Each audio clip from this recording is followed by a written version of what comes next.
What do you make of the fact that this is happening behind closed doors and away from cameras and microphones? Well, exactly as you said, this is Prime Minister Netanyahu's 7th visit to the United States since President Trump assumed his 2nd term in office. And that's more than any foreign leader. The agenda is jam-packed. And in fact, Prime Minister Netanyahu was supposed to come to Washington next week, but he accelerated his visit. He moved it up by a week, and he's in there right now, just a block from where I am, because he's worried. He's worried about the negotiations that the Trump administration is pursuing with Iran, and he's concerned that President Trump might make concessions on issues that are a red line for Israel. Is he right to be worried, Rebecca? Are you worried? So here's the thing. There are 3 major questions at issue in U.S.-Iran negotiations. The first is the nuclear program. This is the question that has been on the table throughout Trump's presidency and indeed even before. And at the heart of it is whether Iran will agree to give up its right to domestic enrichment of uranium, the process that is required to build a nuclear bomb. And President Trump seemed like he might be poised to concede on this issue back in June before the Israel-Iran war. But Prime Minister Netanyahu preempted any possible concessions and any possible deal by launching a military campaign against Iran, which the United States ultimately joined. So now we're back at the negotiating table with U.S.-Iran talks beginning to pick up momentum.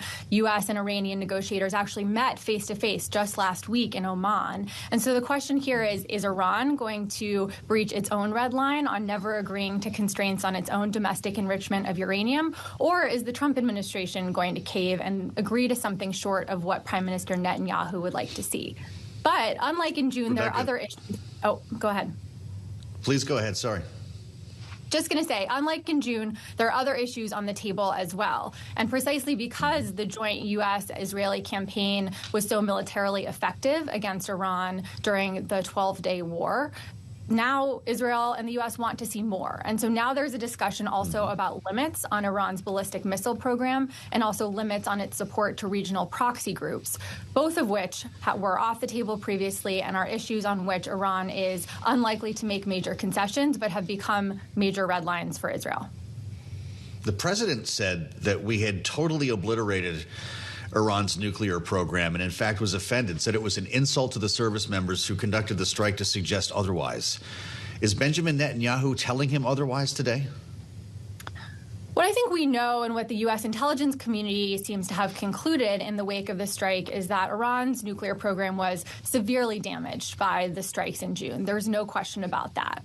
But in the months since, Iran has been dedicating most of its resources and attention to rebuilding its missile program. And you'll recall that now on several occasions in April and October of 2024 and during the war last June, Iran launched significant missile salvos at Israel. And that's why Prime Minister Netanyahu has somewhat moved the goalposts. He now wants to see limits on Iran's missile program, and if not, he's threatening to strike it himself.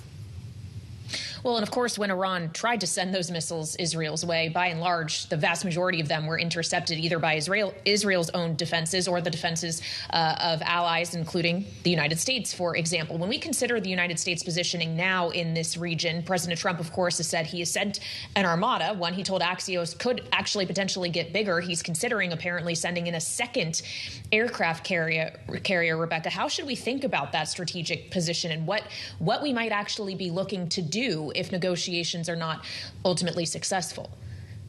Well, for most of the post-October 7th period in the Middle East, the United States had 2 aircraft carriers in the region. Right now, we only have 1 carrier strike group. So the United States' ability to inflict significant damage on Iran, on its missile sites, on its nuclear sites, on its regime targets, that remains significant.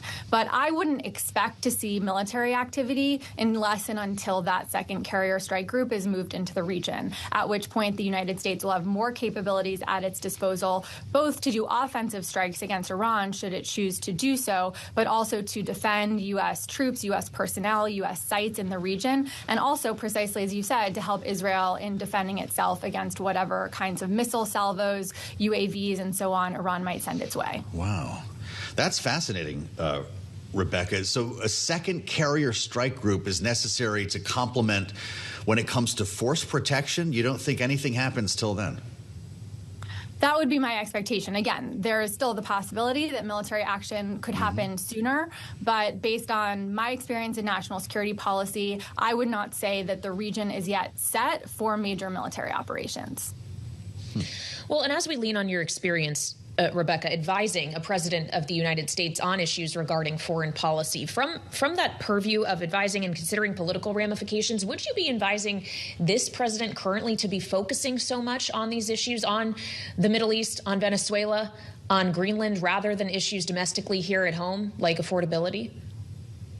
Well, look, you are starting to see a pretty significant and growing outcry from President Trump's MAGA movement about the amount of time that he's spending on foreign policy. And it's not completely unusual for a second-term president, and especially for a lame duck president who won't be running again, to focus internationally. But we have really significant issues here at home. And so at the same time as President Trump is seeking to change the nature of the Venezuelan regime and take ownership of its oil capacity, at the same time as President Trump is seeking to shape Iranian politics and potentially contemplating additional military strikes, there are really significant issues happening here at home. People are hurting. They're feeling that their bills have gotten too high. And so I would say that the attention focused abroad is always warranted. It's what we expect from a commander-in-chief. But the balance seems to be off if you look at the feedback he's getting from his own constituents.